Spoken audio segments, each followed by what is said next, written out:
Thanks for pressing play on this video. Coming up, we're going to let you know how you can see a CFL game on us.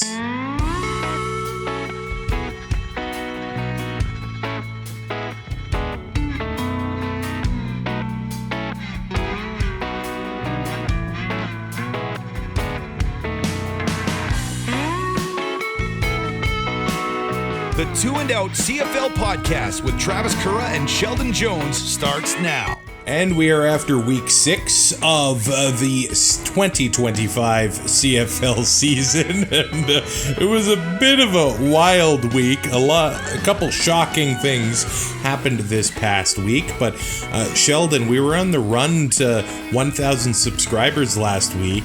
And not only did we get there, we completely surpassed it. Like 1,100 is actually in the cards here on YouTube, maybe by the end of the week. It's gone pretty crazy. So a lot of new people taking in Two and Out over the last little while. And after 10 years of doing the show and new people still discovering it, it's pretty darn cool. Yeah, it's awesome. The growth has been pretty incredible. And certainly I will not take any responsibility for that. However, thank you. Thank you for hitting subscribe. Thank you for allowing to be bribed into this promise of some free tickets. But yeah, no, we're pumped you guys are here, and we just want to keep making the show better and bigger, and hopefully you guys like it. Yeah, so let's put our money where our mouth is. We did say we'd give away a pair of CFL tickets to a game of your choice if we hit 1,000 subscribers. We have done that. The only thing I'm going to say... the Grey Cup. Yeah, that's getting probably $700 that I don't have. So... yeah, we'll say regular season game, but I don't want to take the semifinals or the division finals off the table either. If you do want to go to that, let's do that. So here's where we're going to give away the tickets. Just comment the comment section on YouTube on this video, and you know what? Just tell us what game you want to go to. It's simple as that. Then we'll put all the names into a hat. We'll probably give you a week, not this coming week, but next week. A week from today, basically, we will make the draw and send somebody, a Two and Out subscriber on YouTube, to a CFL game of their choice. So let us know what game you want to go to, and we will help you out. Week 6 did start in Regina. Friday night football, Saturday afternoon football, where the Calgary Stampeders beat the Saskatchewan Roughriders 24-10. Now, first things first, credit to the Calgary Stampeders for walking into Regina and manhandling them. They beat them all over the place. They were physically imposing on the Riders and now have sole possession of first place in the West Division. But big moments overshadowing the actual football game itself. So I wanted to get the credit out of the way for the Stampeders here. This game was supposed to happen Friday night, 7 o'clock in Regina, but wildfire smoke has and made the air quality in Regina terrible. I believe the level needs to be 7 or better for a game to go forward. It was not there. And it was quite early. They delayed it by 45 minutes. I guess there's an in-house meteorologist that thought that the conditions were going to improve before 8 o'clock. Well, that comes. It didn't happen. And Sheldon, you were in the stands for this. How was your point of view, the way all this stuff went down? I mean, it wasn't...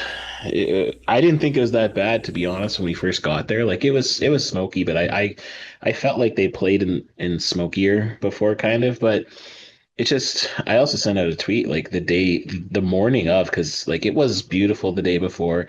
The morning of, the smoke rolls in, and like it's just bizarre. Like in the past couple seasons, early in the summertime, smoke happens like more often than not on home Rider games, and I don't know, and I know it's not just Rider games. I know it's happening in Alberta too, and but it's just bizarre how it happens. And so, you know, I was joking that I was okay with it getting delayed a little bit, because then my store wouldn't have to be open at the end, and you know, I always want to be open to serve customers, but not having to go back there, you know, it's not a huge It's not a huge deal for me, but I did not want it to be delayed as long as it was. So inside the stadium, it was all right. We were just having fun. We were hanging out. We were trying to make the best of it. It was Roots 40 night or something. It was country, some kind of country theme is what they Back what it 40, I was. think, something like Back that. 40, yeah, something. So they had this. They had a country singer, a local country singer, who was supposed to perform at halftime. So they had him perform. Did he Uh, perform extra then? yeah, well, he only did once. They said he was Oh, going to come in okay. for halftime when that happened, but he played a set and they started out playing Crazy Train, and then it morphed into I Believe in the Thing Called Love, and I that was amazing. They really great. Then they did the fourth quarter stretch, which Did kind they? of got yeah, they got it out of the way, and then I was hoping maybe they were going to actually play Shout if the game actually happened, but again not.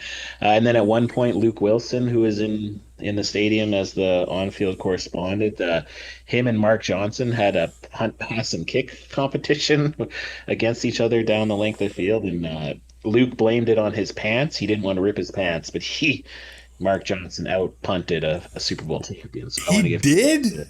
yeah, I think he even threw it farther than him. To be honest, they both shanked the field goal at the end.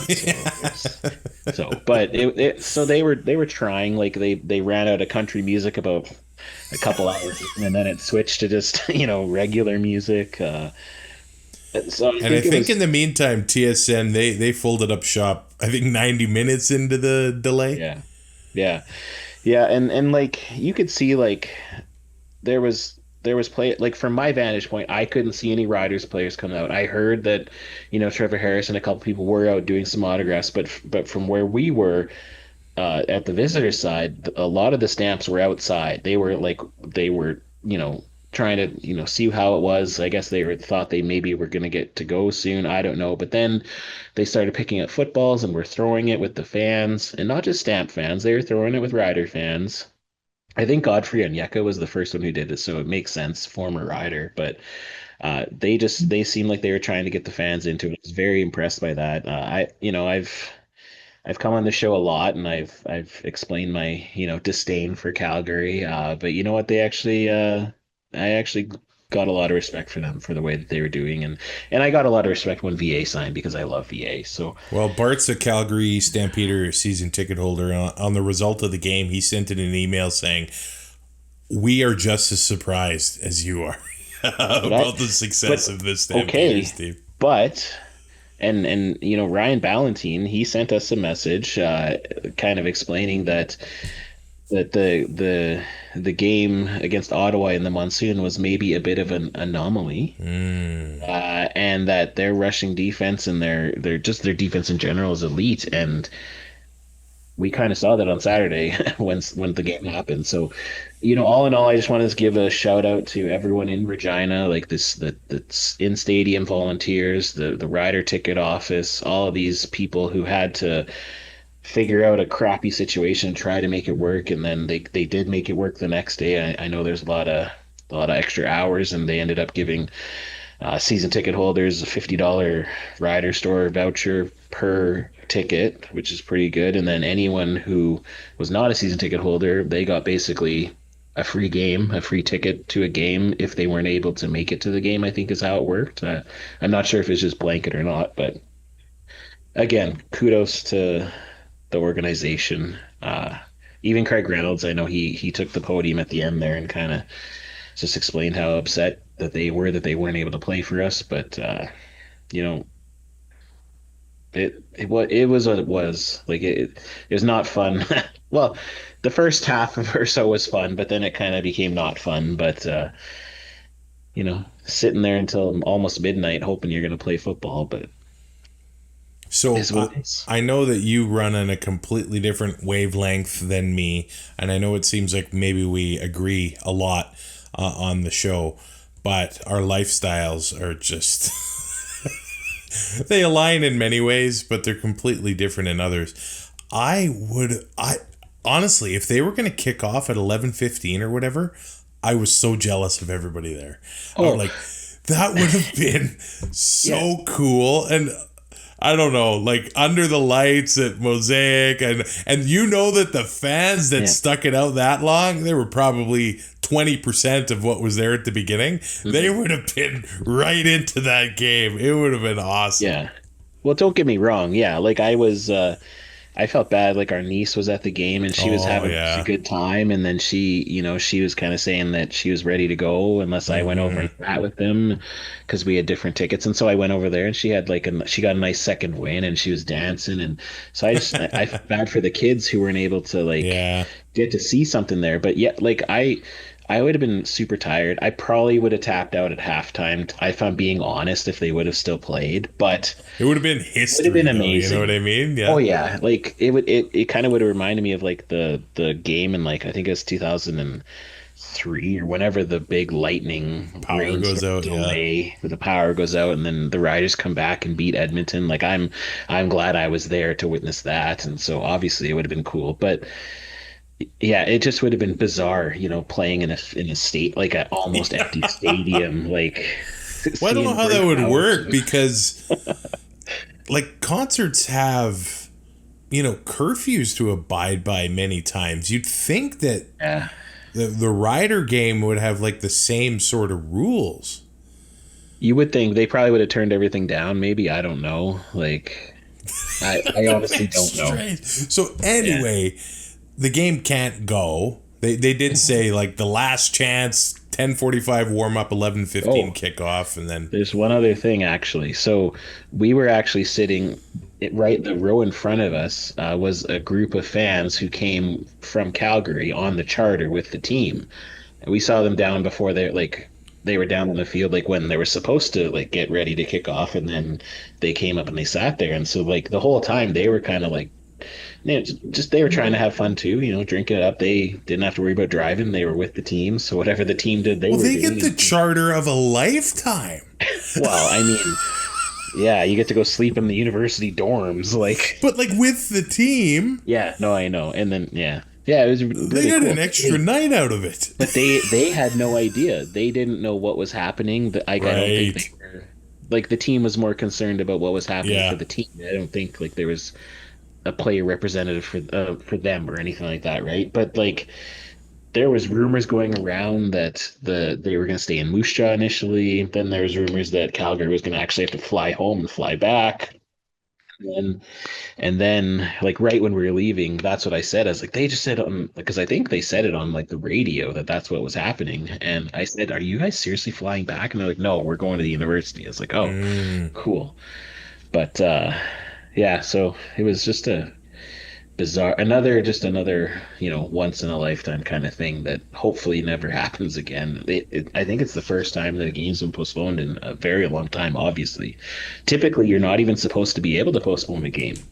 Because if we look at the rule book, it says if a game can't finish, if you don't get to a certain point, and maybe it's just that it doesn't specifically say if a game hasn't kicked off yet, but from what everyone in the stands who were actually pulling up a rule book, we were thinking that if the game, got to that 3-hour rule and it didn't go, that there was going to be a mini game before the next meeting. So in August, when the Riders play in Calgary, we were all under the impression that there was going to be like basically an overtime.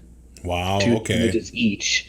And then whoever wins that would have got the win for the first game. And then you play the second game. And so, if you're Calgary, why would you not want that to happen, right? Yeah.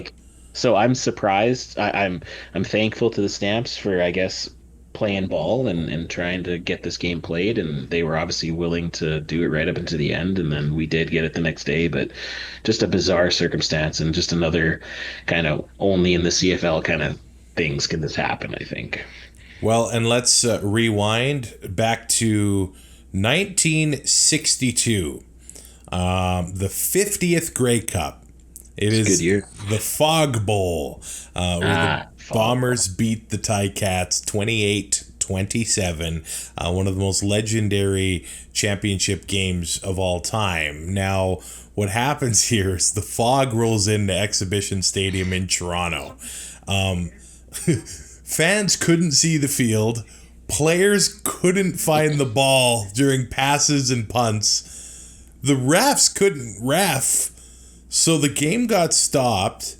28-27, Winnipeg was leading. After a 20-minute delay, CFL Commissioner Sid Halter decided that the remainder of the game would be played the following afternoon. There were no more points to complete the Grey Cup the next day. The final score did stand with Bud Grant's Winnipeg Blue Bombers beating Jim Trimble's Hamilton Tiger Cats 28-27. Maybe there are other instances in CFL history, but I mean, and that one still had time remaining in the game, and they just did it the next day. But this one, the game didn't even start. There's a lot to unpack here because there's a lot of people that are criticizing pretty heavily the Roughriders and the CFL, and some of it is good reason. Definitely they have learned lessons. I don't want to be their spokesperson here, but the communication probably should have been better, or at least more regular updates instead of just radio silence for a while. But I realize on what you're saying, you give kudos to the team because a lot goes on behind the scenes. The riders need to figure out their rider transit the next day. The streets get blocked off around the stadium. Who's going to be working the concession? A lot of the people around the stadium are volunteers. Are they going to be available the next day to make a game day go? It's not like they just put the players on the field and the game goes. There's a lot that goes behind it. So there was a lot to be figured out. The Stamps needed to find a place to stay. I guess about 30 of them were still able to stay at Hotel Sask. I was very interested to see like his VA, I get the nice suite at Hotel Sask. You backups, you can go to the dorms. But Baron Miles, one of the coaches on the defense, he had to go stay at the dorms. I think that kind of shows leadership on his part. But I'm glad on the same token that they put their money where their mouth is with this air quality policy, because I feel like I've been to games where I didn't like sitting out in it, never mind running around and exerting myself on a football field. And so some have kind of wondered, is this a real policy? Or are we just, trying to make ourselves look good? And here they actually didn't play. And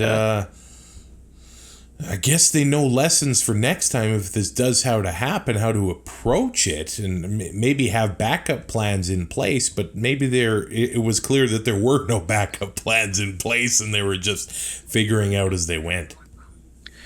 Yeah, I think just like as you said, from past experiences, I think everyone was just like, they're gonna play it. They can't not play it. It's gonna happen. Because, like I said, I'm sure that they've played in worse, and I just don't know if maybe they've updated the monitors around Mosaic Stadium, or if they just decided that they're actually going to show that their policy has teeth. But again, I think the players were like Trevor Harris after the game. He didn't want to, this was after the game actually happened. He said that he wasn't making any excuses for it, but he said that he hopes that they can find a way to get a plan in place a little bit better, just as a widespread for every place, so that the communication can be a little bit more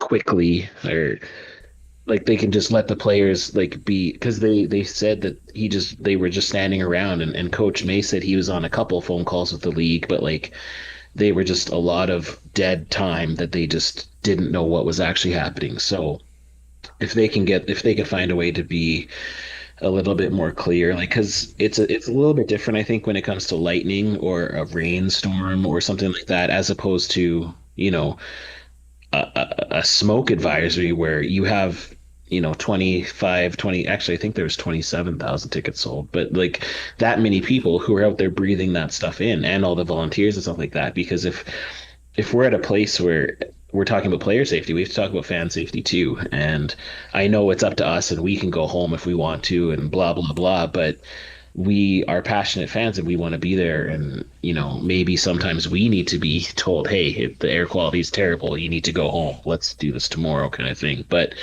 as a manager of the Dairy Queen myself across the street, like it was a nightmare for myself sitting in there because I was like, I have half the amount of staff I would normally have on a Rider game the next morning. Because I was actually DMing Luke Wilson on the field, like at around, I'd say 9:30, and I was like, "This is pretty crazy. Your first time in Regina, blah blah blah." And then he's like, "Yeah," and I said, "Have you heard? Like, what's the plan?" He's like, "I heard they're gonna play at 2 o'clock tomorrow." So they were already talking about that at like 9:30 ish. And then I just was like, "Oh God," to find people to work, which it wasn't even that busy. It was fine, but. What a wild time. That's my little tiny restaurant. Imagine, having to coordinate hundreds of volunteers and all the concessions. And the riders even said the next day, like, we will not have enough, concessions workers to bring whatever you want in, like non-alcoholic, obviously. But they were like, bring snacks, bring pop, bring whatever you want. Like, so did you take advantage? Did you bring something in? We brought some stuff in for my niece and stuff, but I didn't myself. I was working before, so I didn't really have a chance to go out, and I was thinking about taking a bunch of burgers in and giving them to friends, but I didn't do that. Man, I would have maybe hit up my favorite Chinese restaurant and just went to town. Take a Ziploc bag. Just sweet and sour pork all game long. Yeah, they would have needed a forklift to get me out of there, but it was quite the story of what happened in Regina. And look, we're all talking about a silly football game and not being able to play, and we're getting mad and we're yelling at each other, but there are thousands of people displaced due to the actual fires, and some of them are living out of hotels, not knowing what their homes look like right now. So all the best to those people as they're going through a very stressful time themselves. Right off the bat, and I kind of wondered here, Sheldon, I feel like this has to favor the home team. They're going to get to go back to their own places. They're going to redo the game day routine the next day, but it's a familiar setting. It's something that they've all done before. And right off the bat, Vernon Adams Jr. throws an interception to A.J. Allen, and it was kind of like, oh, here we go. Maybe this does favor the team in Obsidian Green.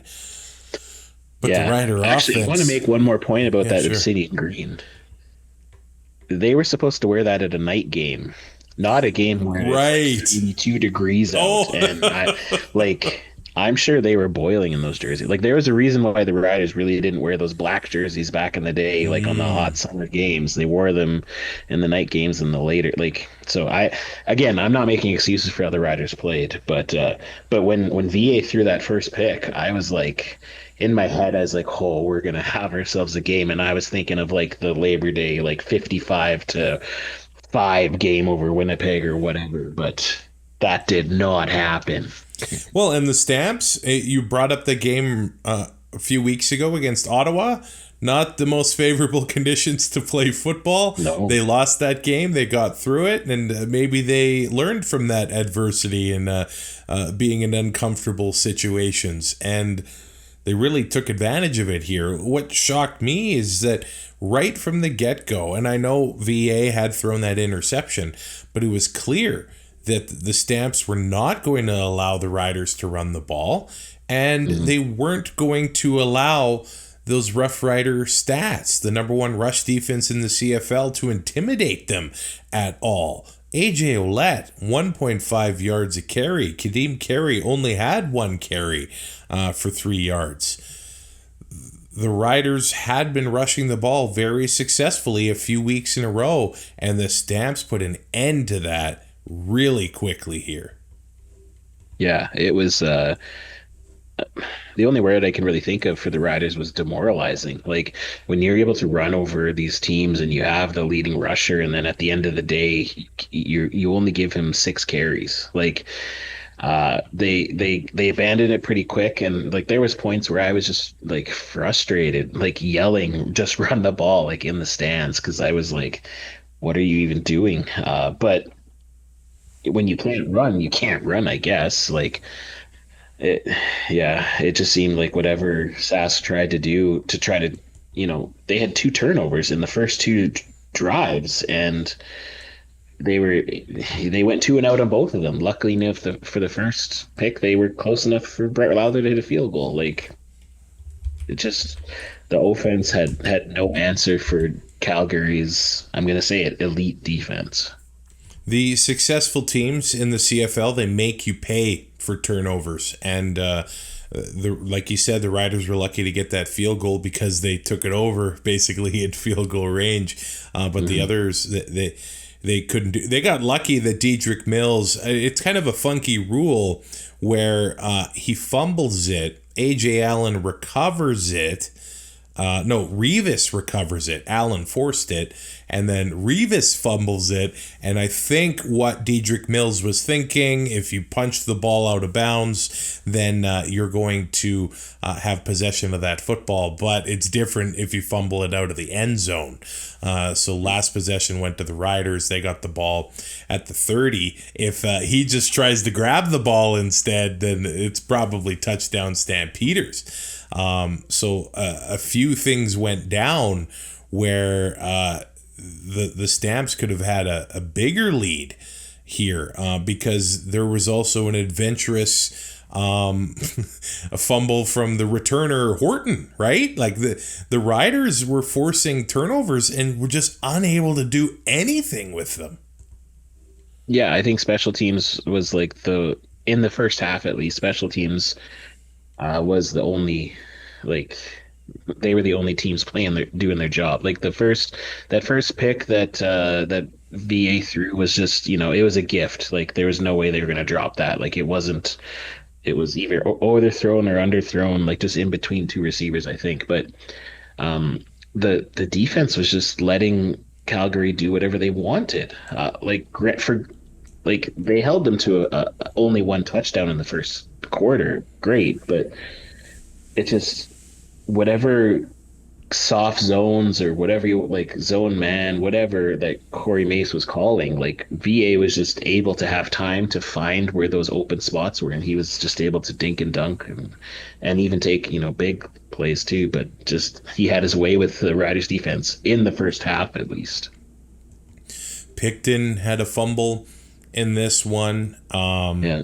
That was just a crazy play by the Stamps. I thought he was like down by his knee was like, it's like it looked like it was actually on the Calgary player, so it wasn't down on the turf. But I just kind of felt like his forward progress was stopped enough that it shouldn't have been a fumble. But I understand why they called it the way they did. I get it, but it's kind of dumb in my opinion. But when he was in slow motion, I was like, he's like floating with his knee not touching.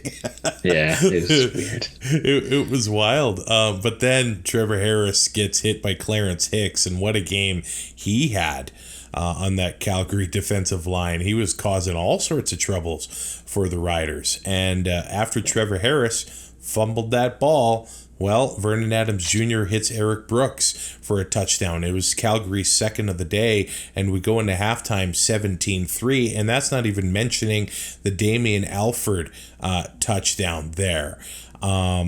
He had a 21-yard touchdown, the first one of the day for the Calgary Stampeders, and what a day, first overall pick Damian Alford had for the Calgary Stampeders. 6 catches, 156 yards, 2 touchdowns for the rookie, gets his first start because Clark Barnes has missed the game.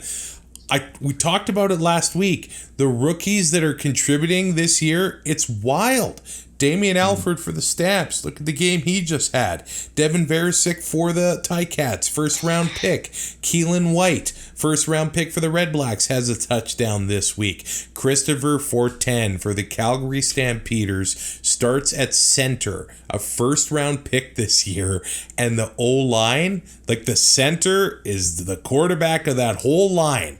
And they had no problems with that Rider front, which is a front that's given all the teams that they've played so far all sorts of troubles. So, look, the Stamps having 2 first-round picks, making the impact they've had right off the bat, that's impressive.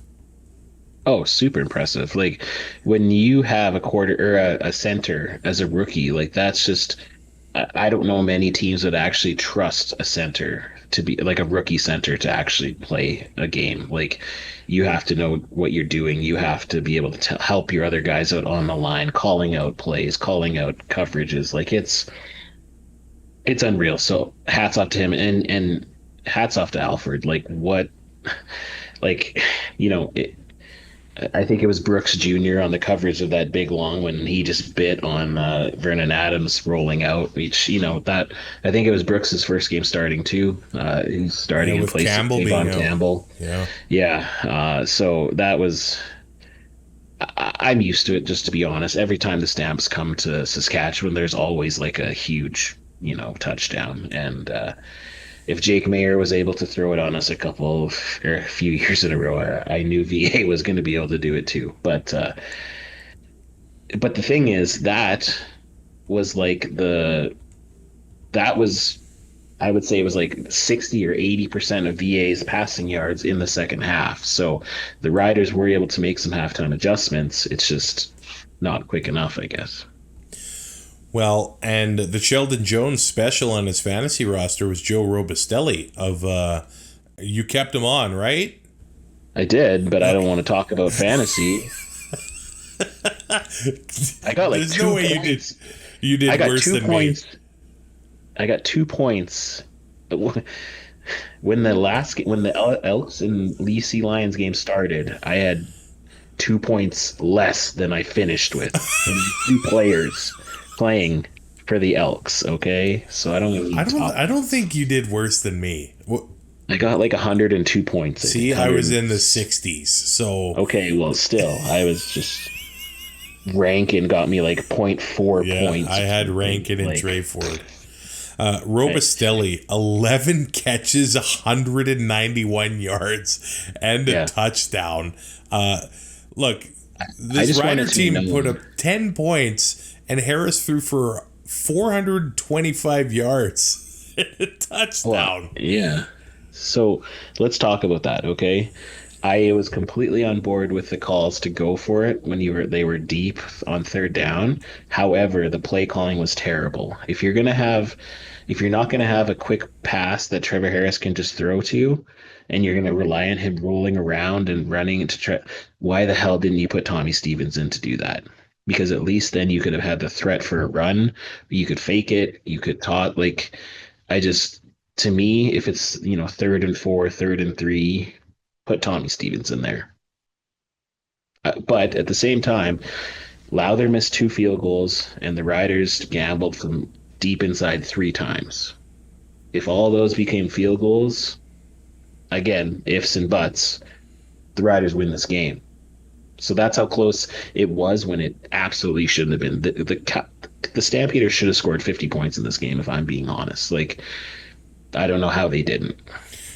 I did. Well, they did turn the ball over, but Calgary did. But I think in the second half, they took their foot off the gas. Yeah, even though the Riders were moving the ball, like right off the bat in the third quarter, the Riders have that touchdown drive and start to get some wind in their sails. And then Alfred has that 81-yard touchdown, and then you're right back to where you started, and the Riders follow that up with a missed field goal, right?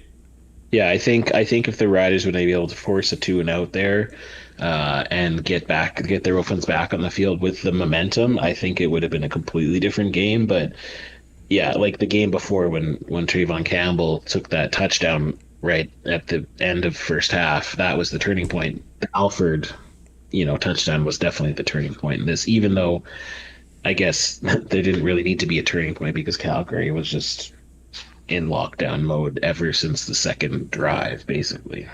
Vernon Adams Jr., 3 touchdown passes, 428 yards on 28 completions. Dedrick Mills, 6.1 yards a carry, 14 carries for 85 yards. for Dedrick Mills. The leading receiver for the Stamps, we talked about the rookie, Damian Alford. Dominic Rhymes had 88 yards himself. Second on the Riders ended up being Keyshawn Johnson, 4 catches for 60 yards. But the Stamps just beat them all over the place. 3 sacks for the D-line on Calgary. Jalen Hutchings had 1, and Clarence Hicks had 2 and a forced fumble. Tyler Richardson of the Stamps, 14 tackles. So he must have been covering Joe Robustelli all game long, giving up the catches, but making the tackles. Yeah, I just think in this game it just seemed to me like the roles were reversed. The Riders seemed like the team that had to figure stuff out, find a place to stay, have dirty clothes. Like, it just, you would think that the Riders would have played a lot better, especially for the fans that were able to come back, because not every fan was able to come back the next day. This may sound harsh, but it reminded me of the game when the Riders were honoring George Reed just after he passed, and they came out super flat and just laid an egg when George Reed's family was there. And I know it wasn't the exact same circumstances, but when you had a bunch of fans sitting there for 6 hours the night before and then coming back, and that's the effort that you give in the first half. Again, they made adjustments. The second half was a lot better, more exciting, but we were already deflated as a fan base at that time. I just hope that they learned from this game. I really do. Well, and credit to the Calgary coaching staff, and credit to Dave Dickinson, who has won plan. 11 of 12 games at Mosaic Stadium. The Riders haven't beat Calgary at Mosaic, other than that West semifinal, it must have been 2021, since 2018, when Zach Collaros was quarterbacking for the Riders. Like, that is a wild run that the Stamps have. Dickinson gets up for those games in Regina, and he had his team ready for this one twice. Mm-hmm. I don't know what it would have looked like on Friday night, but Saturday he had him ready to go, and there was no doubt about that victory. Yeah, like, if it's just crazy if I didn't realize it was that for the Stampeders, that kind of record. But when you take that record and then you also take Winnipeg's record in Mosaic Stadium since the new stadium has been there, like, all of the Rider wins at home have come from other teams. It's just crazy. Like, I know we beat Winnipeg once, I think, or twice maybe. But yeah, it's Regina, there's Saskatchewan, Mosaic Stadium, Taylor Field. It definitely used to be like the most intimidating place to play if you were a visitor, and it certainly isn't anymore. That's definitely Princess Auto Stadium now. But when you see the Riders make an effort like this, or I don't want to say effort. I know the players put effort in, but when you have a showing like this in front of the fans that are there, it's tough to get some fans to say, "Oh, I want to go to the next game." So they need to start winning at home and beating their 2 biggest rivals at home. It's nuts. Now we go to Hamilton, where the Ticats beat the RedBlacks 23-20. You want to talk about heat. Now the stat sheet shows the weather. It says in Regina it was 25. That's not including humidity. Ticats says 33, and I know that doesn't include humidity. Man, playing in that kind of I feel terrible just talking about it right now. But the RedBlacks got off to a great start. Talked about the rookie Keelan White getting a touchdown. That was the very first drive that the RedBlacks had, right into the end zone. 10 yards to the rookie. Drew Brown moving the ball down the field, and then it was kind of a grinding game. Bo wasn't quite in sync with his receivers. like a week ago, at least at first. It turned around in the second half, and the Ticats had a 10-point fourth quarter where they shut out the RedBlacks to win this game, but 7-4 at the half. And I was thinking, because people are now anointing Hamilton the Kings of the East, and RedBlacks is possibly the worst team in the CFL, and Bob Dice is on the hot seat in all this, and it looked like maybe they were gonna make life difficult for the Ticats, and they did. They made them earn that victory, but the RedBlacks had this one in the palm of their hands, man. Yeah, it just, Hamilton was able to make halftime adjustments, and I think, the biggest thing is Kenny Lawler. He wasn't, he wasn't making the plays in the first half, and in the second half is when he kind of came and made those plays when he needed to. Now, Geno Lewis was really on in this game himself, too. 7 catches, 128 yards, but he was drawing the toughest assignments from the Hamilton Tiger Cats, and many times when they were playing man, he was going up against Jamal Peters, who ends up having himself a couple knockdowns in this game, who ends up having 2 interceptions in this game as well. Jamal Peters showed up for that Ticat defense and won some really good battles against some really good receivers to make it happen. Oh, yeah, he's definitely one of the premier defensive backs in the league, and there's not much you can say more than what you just said. Like, he just had himself a game, and that's just what these teams are going to risk once they throw to whoever he's covering.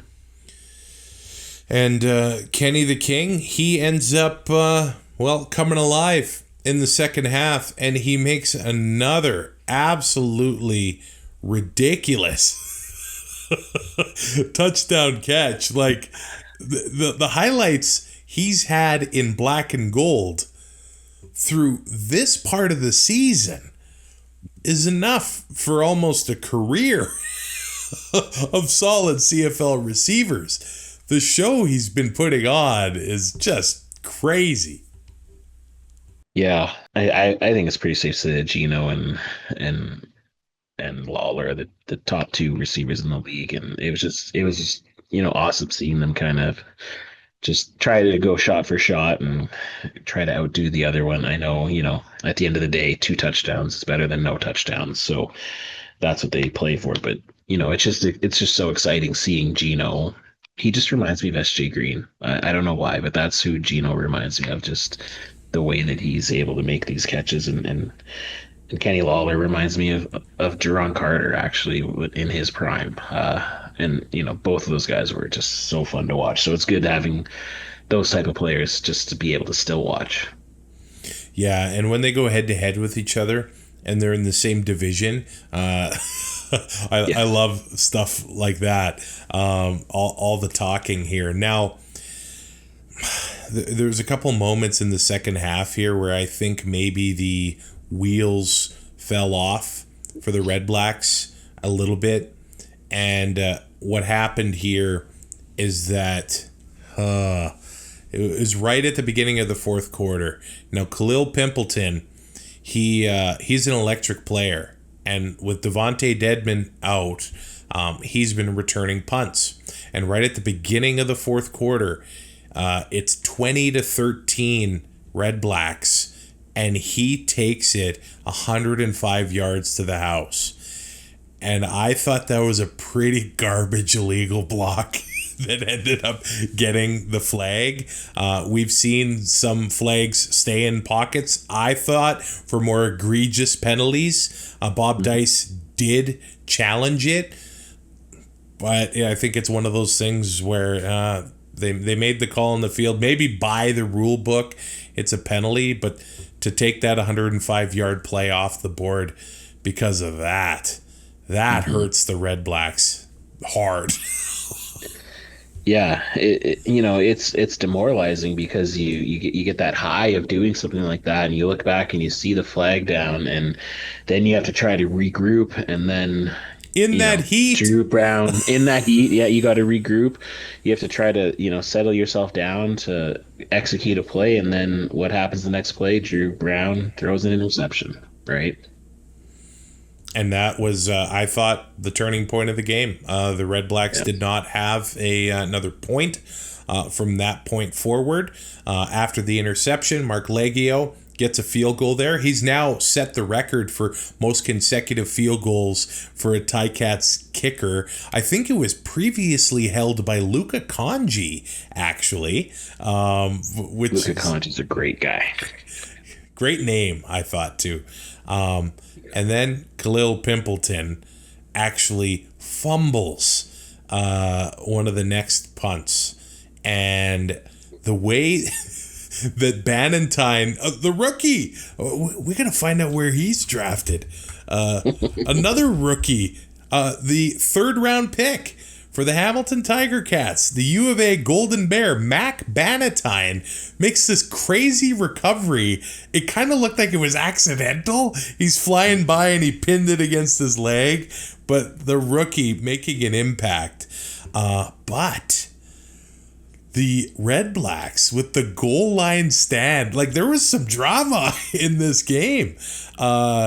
Tim White, they were looking his way a few times, and Bo and him just could not connect on many of their plays, and they get stopped at the 1 yard line, and the RedBlacks end up basically having to punt after a 2 and out, which was, they really needed yards there, punting from the 10 yard line. Then the Ticats get the ball back. Then they make that one count. They go into the end zone, 2 minutes left. They've got the lead, and they do not give it up. There were some great plays by some Ticats DBs. That one that Moxie made on third down on Geno Lewis, well, that was textbook defense, man. Yeah, it's a heartbreaker for the offense, but you do love to see, stellar defensive play like that. Like when you're able to just do your job and end a possession, get a turnover, basically. Like, as a football fan, I love to see that. And I'm liking this era of Bo Levi Mitchell. So I don't know if it's Shinetti that's always having to ask him about weather. Was asking him about the wind. I think it was a few weeks ago. Bo no-sold it, and then it affected like the very next drive. And then I know he's a Texas guy. He completely was no-selling that heat. I would have been a complete puddle if I was at Hamilton Stadium for that. Maybe he's used to it, but his game is very mentally strong right now. Yeah, he's dialed in. I think he knows that, the Hamilton Tiger Cat fans have been waiting the longest of any team to be a champion, to have cheer for their team, to hold the Grey Cup. So, he's in the last, maybe year or couple of years of his CFL career, and he hasn't been able to get back to that show since he left the Stamps after they decided that he was done, right? So I think, not unlike Henry Burris did it before, I think he's trying his best to get to the Grey Cup. And when you have receivers like Kenny Lawler, Tim White, Shamar Bridgers, I know he's having not a great season so far, but Rookie of the Year last year, you can only get better from there. He's got the playmakers, and he's had the protection. I think that's the main thing. Like his offensive line is doing a good job at keeping him upright and not getting sacks, and he's having time to find the receivers. And I love this Bo. I love seeing he's always pointing at the ice in his veins. He's money right now. I guess that's what's keeping him cool in that heat. Yeah. Now he's 492 yards away from 41,000 career passing yards. I believe it's 26 passing yards to tie, and then 27 yards to get into the top 10 all time when it comes to passing yards. Now, here's the thing. he got into some interception problems in his first couple of years in Hamilton. 28 of them in his first 2 seasons there. 6 TDs to 10 interceptions in 6 games in 2023 in the Hammer. Through 5 games, 11 touchdowns to 1 interception. Now, 7 of them have gone Kenny the King's way. So it's a pretty dynamic duo that way. But Drew Brown hadn't thrown an interception until this game. He threw 2 to Jamal Peters here. But Bo has only thrown 1. And I know the completion percentage, not the best in this game. There were some drops by some of the Ticat players too, but 23 of 41, 266 through the air, 2 touchdowns, no turnovers. That's massive for his game. Obviously here, the leading receiver, the King, 6 catches, 95 yards for the Ticats. Tim White, 4 catches on 11 targets for 60 yards. If they turn that around, it's not even really a close game for the Cats here. The RedBlacks, they 24 of 38 for Drew Brown, 283, 2 interceptions, and a touchdown. They only had 53 yards on the ground, and the leading receiver was Geno Lewis. Justin Hardy made a couple great catches in this one. 6 catches, 68 yards for Justin Hardy. But does that seat continue to get hotter for Bob Dice here? I mean, it has to. You have Rick Campbell right there. Like, it has to. If you do RedBlacks fans want Rick Campbell back? They were sick of him when they booted him out last time. I mean, yes, but were they more sick of the GM? Marcel Desjardins. Desjardins, yeah. Like, I honestly think if they would have been able to replace Desjardins and kept Campbell, I think there's probably a lot of Ottawa fans who would have taken that. So, I don't think Rick Campbell forgot how to be a good coach. I think he was a good coach in BC. I think he just let the Nathan Rourke and VA situation get away from him there. I think that was his downfall there. And I still think that Rick Campbell's got a lot of head coaching years left in him. But, Bob Dice, I also think he's a good coach. I'm not sure if he's a great head coach. I know he's a good coordinator, especially a special teams coordinator. He's a nice guy. He's a player's coach, but we weren't alone. Like, both of us thought the RedBlacks are going to be much improved this year. We weren't alone in that. Like, a lot of, quote unquote CFL, smart people, podcast people, whatever you want to call us. Like, we all thought that they were going to do a lot better than they are. And, you have to make a change because this team has weapons. This team has, I think they have a lot of good things going. I think Drew Brown is going to be a great quarterback in this league. But if you continue to have a player's coach, and maybe Rick Campbell is too, I don't know. But I think if they lose another game, I think that's when you got to pull the trigger. Or, looking ahead, I'm not sure when their next bye week is, but that might be the time. Like, if you don't string some wins together before a bye, I think that's the perfect time to, clean break, get Rick Campbell in there, get some more, maybe, I don't know, discipline, maybe whatever you got to do to kind of right the ship and get back to seeing a lot more wood cookies cut instead of, interceptions. Well, good news for the RedBlacks. They only have to wait until Sunday to play these same Hamilton Tiger Cats in hopefully the friendlier confines of TD Place. And then after that game, they hit the bye. There you go. Must win for Bob Dice. I'm calling it now. There you go. We'll see what happens for the Ottawa RedBlacks. Now, this Sunday night game, so frustrating. Okay, now I had a really crazy weekend. So I went to the Rock and Thunder Music Festival on Friday. Def Leppard, Joan Jett, Brett Michaels, Queensryche, Took. I go again on Saturday. Sam Roberts, The Truce, Default, STP, Weezer, which blew me away. I don't I didn't know what to expect from Weezer. They were so good. Weezer is like one of my, like, I'm not gonna say a bucket list, but one of like the bands that I haven't seen that I really want to.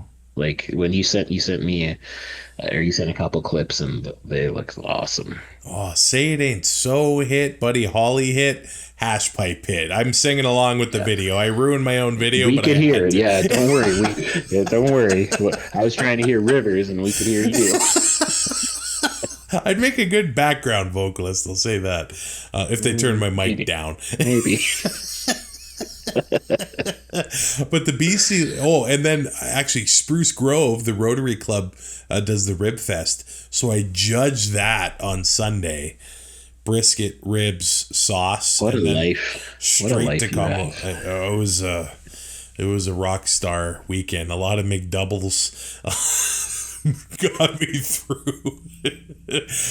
But then I go to the football game. And I don't know. I guess I had hope that the Elks would compete, that they would win another, or at least try to get close to winning another home game. And I said to Taylor, my wife, I said, I'm just going to say, here's the net offense from the two teams. Who do you think won? And then just end the show.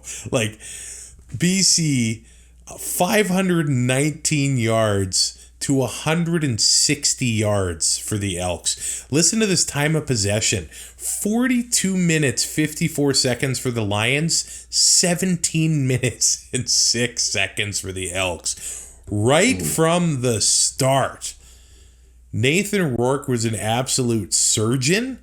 26 of 30. 2 touchdowns and an interception for Rourke. Like, they punted. I was wrong. They punted 3 times. So the Lions, they punt on the first drive, and then it goes field goal, touchdown, interception, touchdown, touchdown. It was just absolute dominance. It was, but it didn't start out that way. The first drive that Edmonton had, I thought Trey was able to find some magic. He was able to use his feet. That's true, yeah. That's the way that, I think Trey is going to have to find success in this league. But then, when you have a wide open receiver and you underthrow the ball and you're able to, let Gary Peters pick you off, like, that just took any sort of momentum that any of those fans there had from seeing Trey be Trey and run around, and then it's just like that was it for offense until way later. Like, that's right. Like, Trey had 34 yards rushing on that first drive, and then Gary Peters picks him off and puts an end to that, and then that's when the Lions really just started holding on to the ball and really dictating where this game was going to go. They had some long drives. I mean, to say the very least. And the Elks defense just could not get off the field. They could not make a play. Like, Rourke was pretty clean for most of the game.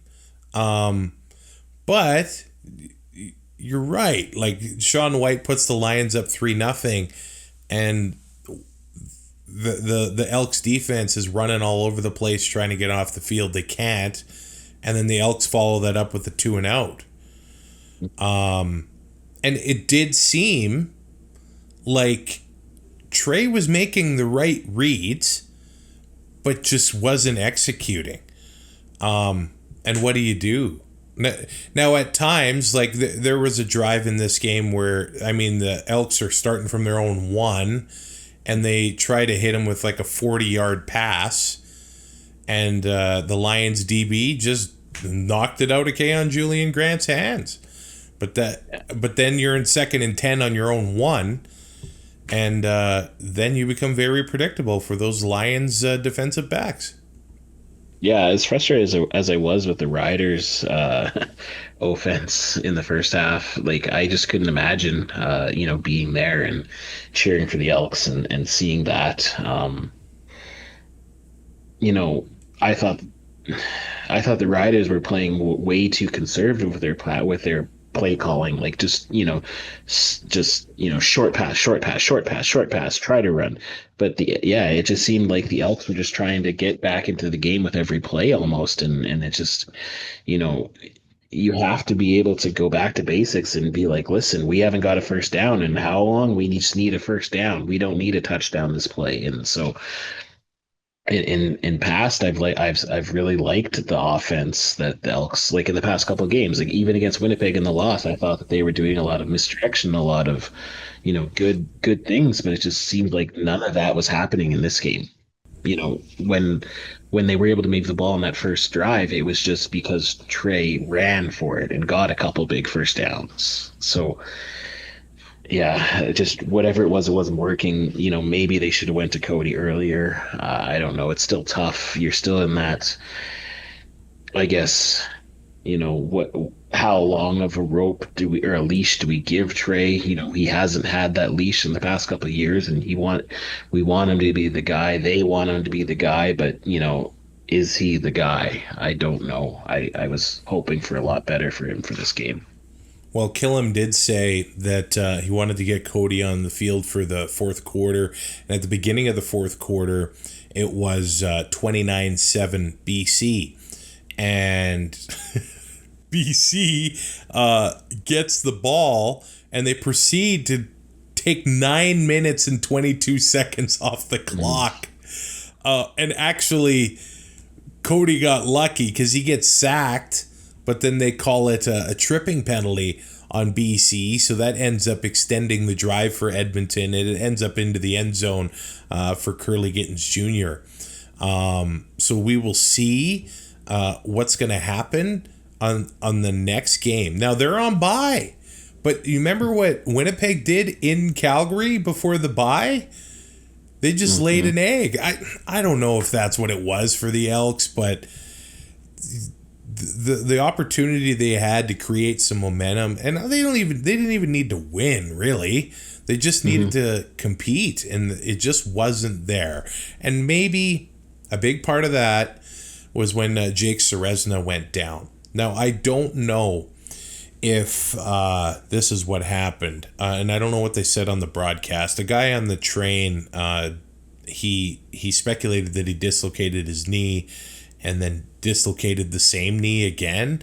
I didn't watch the broadcast, but it did look like he hurt the same leg anyway. And it's very rare that we see both teams come off the bench to give their best wishes to a player as he's about to get carted off. That's definitely a big loss for that team. It wasn't the only loss that they had in this one, as Royce Metier also ended up getting hurt for the Elks defense. Yeah, it's really tough to see. Like I saw rumors that he popped it out and then popped it back in, went back into the game, and that's just when you dislocate something, the tendons or whatever that's keeping that joint intact are obviously stretched or torn to the point where that joint comes out. So it's obviously way more susceptible for that to happen again. So obviously a gamer, if that is what happened, and just a warrior to actually go back and to try to play. But was that smart? I guess. And just back to my earlier point about Trey Ford, because I just kind of thought about it as you were talking. We had a game last week where they were executing amazingly, and then Killam decides to put in Cody Fajardo, saying that was the plan. And then you have a game where Trey Ford is struggling like crazy, and you do not put Cody Fajardo in. So, maybe this is a rookie head coach kind of learning on the fly as to, maybe quarterback management and because there was a lot of people who were talking about Trey Ford's body language after that game, even in the win with Killam. And I know people were saying it was a still that was taken out of context, but maybe they needed to go to Cody earlier this game, and Killam was just hesitant to do that because he didn't want to upset Trey. Now, there were some times he was hit as he threw, and, all CFL offensive lineman David Beard's on the sideline off the sixth game, but he was the 6-0 lineman in this one. And like I said, Trey was hitting the right reads. He had Mathis deep and overthrew him. He had Rankin deep and overthrew him. Underthrew Dunbar. So if he makes those throws, it does look like a different game, but it seemed like look how BC was chewing up the Elks, these 7-yard routes. They're working in second and short all game long, making it really easy on the quarterback. And look, the Elks couldn't stop anything. And I don't know, I kind of sneakily think that Stanley Berryhill III of the Lions is one of the most underrated receivers in the league. It seems like when he's on the field, then all of a sudden Hatcher and McInnes and McCoy, they have lots more room. When he was out for a few games, it seemed like the Lions offense struggled a little bit, but he's been back out there the past couple games, and now a couple wins, and Berryhill has 6 catches for 80 yards. Hatcher has 9 catches for 130. And James Butler, 30 carries, 172 yards. I sent a message to our group chat. It was not even halftime. And I wanted to say, do the Lions have 400 yards already? And it was 345. Before that, and the Lions had a punt return for a touchdown called back on a legal block. They could have popped 70 on this Elks team. Oh yeah, they obviously, it seems like they took the foot off the gas, because when you score 21 points in the second quarter, it's unreal. But I honestly, if you look back at stats, and obviously I'm not going to do this, but there's got to be very few games where the running back has 30 carries and loses a game. Yeah. When you're able to just control the clock like that, and you were talking about Stanley Berryhill III, him and actually Aiden Eberhardt, I think both of them are just the performance. And I know Eberhardt wasn't, he only had 1 catch this game, but they are able to take, when they have success, they take eyes off of Keith Asher and Katoy. So, BC sneakily has the best receiving core or receivers, I think, right now, when you add in just what they're getting from those two, newer guys, just complementing Hatcher and Katoy. They're and when McInnes had 1 catch only, right? Yeah. We didn't even talk about McInnes yet. So they're receiving, and when Rourke is firing, he has every target imaginable just to be able to catch that ball.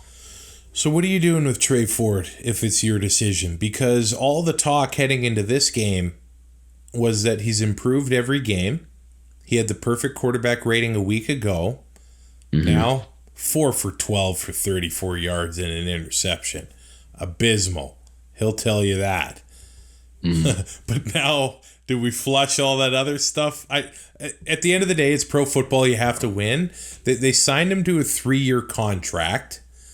I know in football and CFL, maybe a portion of it is guaranteed, but certainly not all of it. Look, his brother not making it happen in the secondary either. The secondary looked lost against Winnipeg on the deep ball a few weeks ago. And then last week, they were making plays against Ottawa, at least enough plays to win. And then this one against the Lions, those plays weren't there anymore either.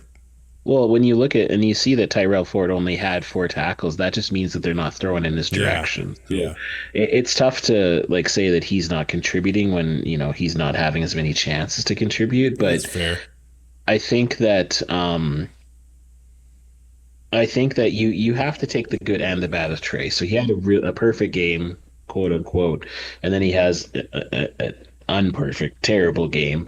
So you still roll with Trey, but because like you said, he was able to follow his reads a bit better, and that's what people are still knocking him on, that he's not able to read downfield, he's not able to read defenses. He's just a running quarterback, and I honestly think that McSimic is trying to make him a pocket passer instead of what he was doing previously, like the whole sandlot type of football, which is good for the development of Trey Ford, but you need to win now if you're Trey Ford. You need to win now if you're the Elks. So I don't know if completely trying to change his playbook and to try to make him a completely different quarterback is the right thing, but you have to have him on a shorter leash now, because the fans in Edmonton, they got to see that dominating win the week before.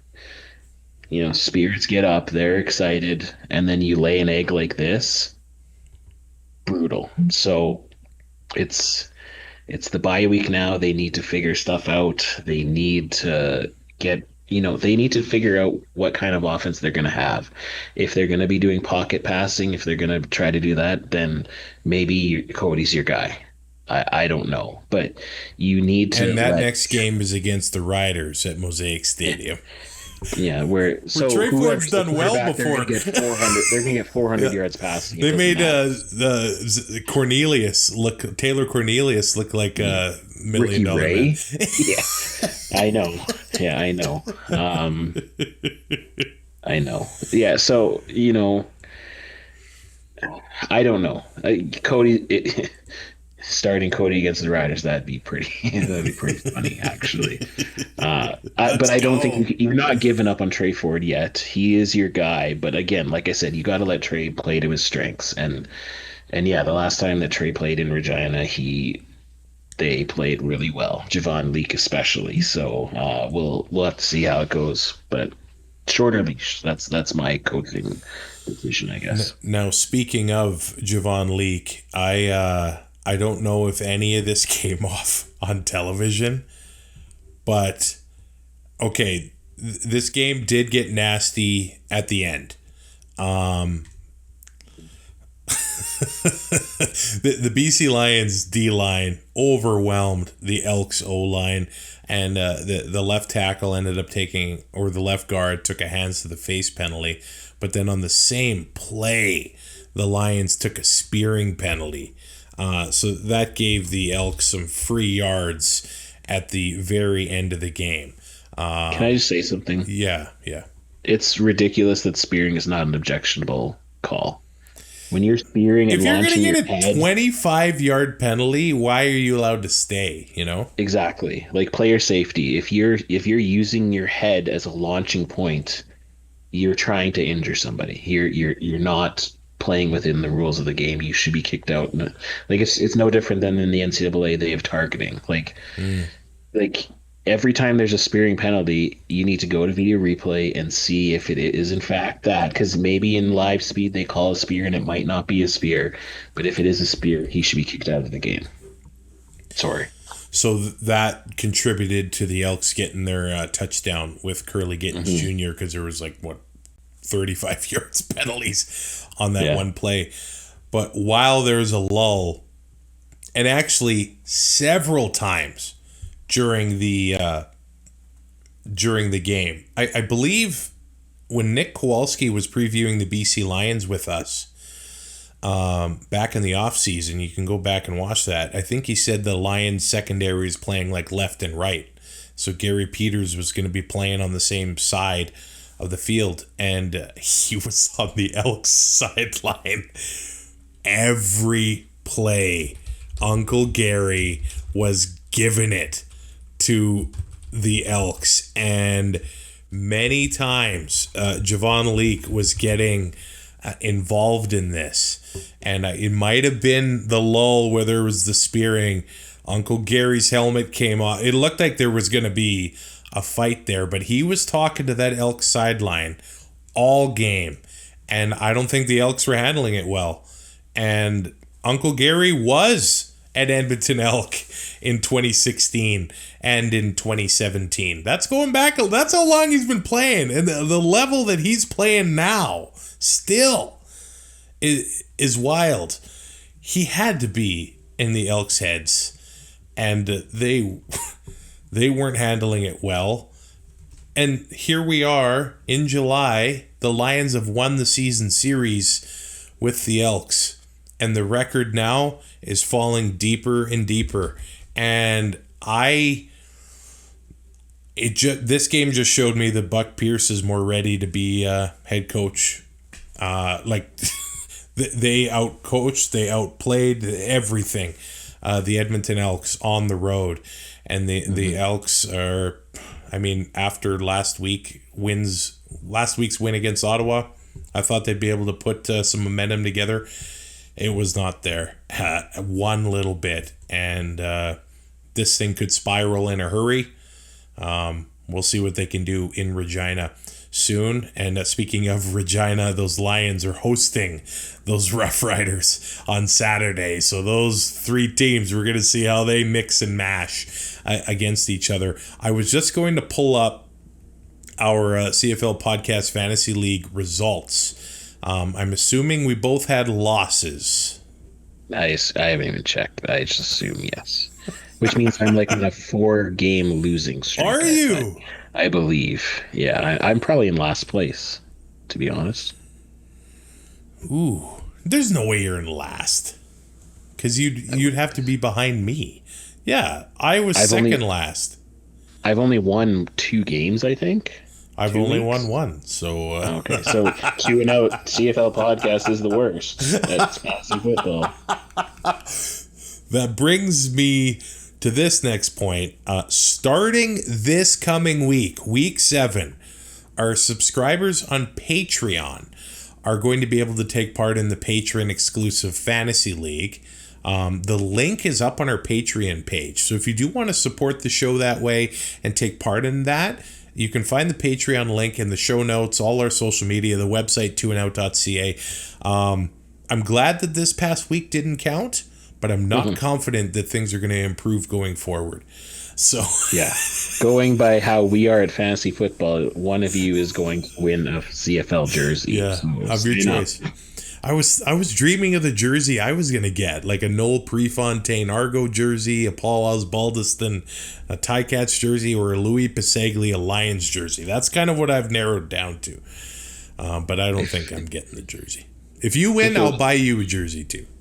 Okay. If it was me, right now I'm wanting a Hamilton Kenny the King jersey. Okay. That's probably where I'm at right now. Yeah. Nice. So get signed up. Whoever wins is getting a jersey. You have to beat us, though. And you have to personalize it yourself. Nah, we're not that cheap. That will come out of Sheldon's pocket. I have pockets?